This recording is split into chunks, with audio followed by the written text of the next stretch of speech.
काही चोरीला गेलं असेल तर राहुल गांधींच्या डोक्यातली चिप चोरीला गेलेली आहे आणि त्यांची हार्ड डिस्क करप्ट झालेली आहे.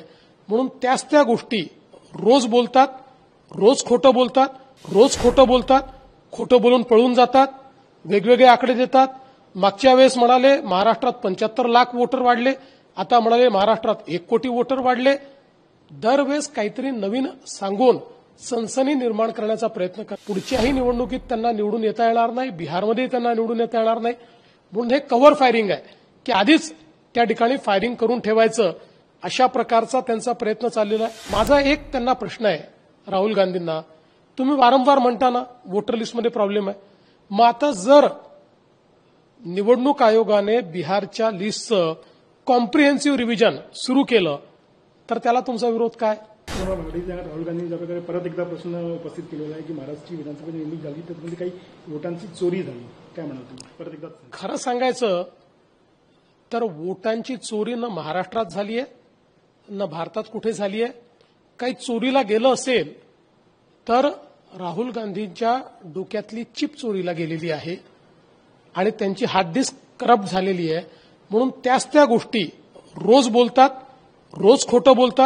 खोटं बोलून पळून जातात, वेगवेगळे आकडे देतात. मागच्या वेळेस म्हणाले महाराष्ट्रात 75 लाख वोटर वाढले, आता म्हणाले महाराष्ट्रात 1 कोटी वोटर वाढले. दरवेळेस काहीतरी नवीन सांगून सनसनी निर्माण करण्याचा प्रयत्न करतात. मुळात त्यांना हे लक्षात आलेलं आहे की त्यांची जमीन संपलेली आहे आणि पुढच्याही निवडणुकीत त्यांना निवडून येता येणार नाही, बिहारमध्ये त्यांना निवडून येता येणार नाही.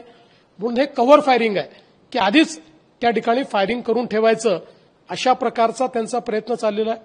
माझा एक त्यांना प्रश्न आहे राहुल गांधींना, तुम्ही वारंवार म्हणता ना वोटर लिस्टमध्ये प्रॉब्लेम आहे. मग आता जर निवडणूक आयोगाने बिहारच्या लिस्टचं कॉम्प्रिहेन्सिव्ह रिव्हिजन सुरू केलं तर त्याला तुमचा विरोध काय? गेल्या अनेक वर्ष आम्ही मागणी करतो कॉम्प्रिहेन्सिव्ह रिव्हिजन करा. मी तर 2012 साली पिटिशन केली आहे कॉम्प्रिहेन्सिव्ह रिव्हिजन करता. कॉम्प्रिहेन्सिव्ह रिव्हिजनला इकडे विरोध करायचा. वोटर लिस्ट सुधारायची असेल तर कशी सुधरेल? आपल्या कायद्यात काय आहे? इलेक्शन कमिशननी कॉम्प्रिहेन्सिव्ह अशा प्रकारचं त्याचं पुनरावलोकन करणं हेच वोटर लिस्ट सुधारण्याकरता महत्वाचं आहे.